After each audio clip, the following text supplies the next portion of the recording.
Of all the quiet tensions and hidden dramas within the Beatles, one of the most overlooked yet emotionally charged dynamics was the strained relationship between George Harrison and a figure he allegedly grew to resent more than anyone else. And no, it wasn't John Lennon or Paul McCartney. While much of the public attention has focused on the well-documented creative clashes between Lennon and McCartney, few realize that George Harrison quietly harbored deep resentment towards someone he felt undermined, dismissed, and even disrespected.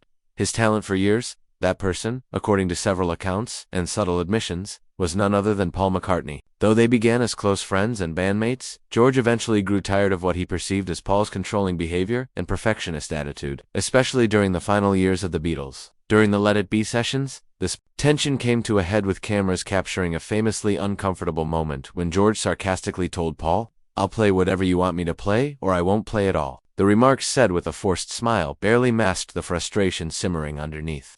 George felt that his creative voice was constantly overshadowed, that despite his growth as a songwriter, Paul, and to an extent, John, still treated him like the kid brother or a secondary contributor. Even as George wrote timeless tracks like Something in Here Comes the Sun, he struggled to get the same respect in the studio. Over time, this artistic tension evolved into something more personal.